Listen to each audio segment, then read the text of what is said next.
n'a jamais rêvé de se faire une place sous le soleil de Californie. Mais en matière d'automobile ou de moto, une telle ambition relève du défi, tant les Américains sont plutôt durs en affaires. Et pourtant, impossible n'est pas français. Il y a ceux déjà bien installés sur le segment de la mobilette, par exemple, ceux qui tentent l'aventure dans la location de voitures classiques et ceux qui débarquent avec leur festival de moto Made in France. Vous allez découvrir comment la French Touch part à la conquête de l'Ouest.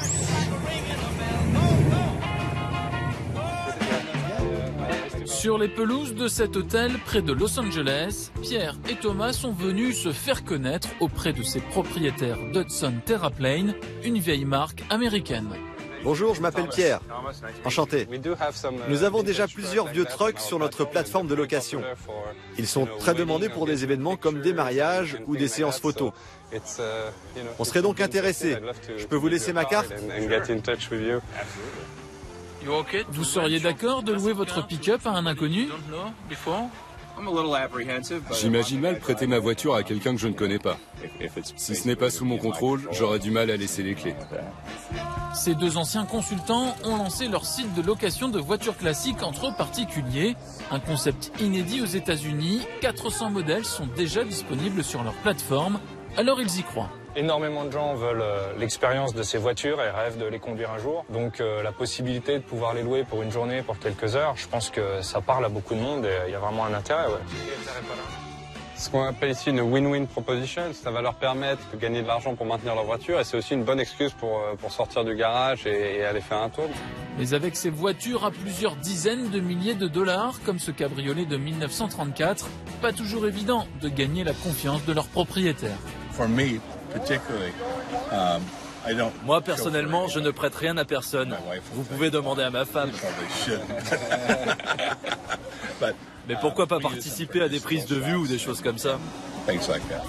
Pour lui, c'est des pièces d'histoire et il est content que des gens aient la chance de voir ces voitures, d'avoir des expériences avec. L'autre profil qu'on recherche, c'est plutôt des gens qui vont avoir peut-être une seule voiture et le fait de la louer, ça va leur permettre de la garder parce que c'est des voitures qui coûtent cher à maintenir. Donc il y a un peu ces deux profils qui peuvent être différents mais qui sont intéressants pour nous. Nos deux Français réussiront-ils à persuader ces propriétaires de louer leur voiture de collection ? Nous retrouvons Pierre et Thomas chez l'un des propriétaires qui les accompagne depuis le début de leur aventure. Bill Staggs est spécialisé dans la location de vieux combis Volkswagen, la voiture du road trip californien par excellence. Comme vous pouvez le voir, il y a tout ce dont les gens ont besoin pour les longues sorties. Il y a des rangements, on peut faire à manger, dîner, dormir. Lorsqu'ils m'ont présenté leur concept de location, je l'ai trouvé très semblable au mien. Sauf que ils ont aussi des muscle cars et une large offre de voitures classiques très intéressantes. Ça permet de proposer une grande diversité de véhicules et donc on élargit notre clientèle. Vous voulez que je vienne avec vous ? Moi, je vous laisse faire un tour, les gars.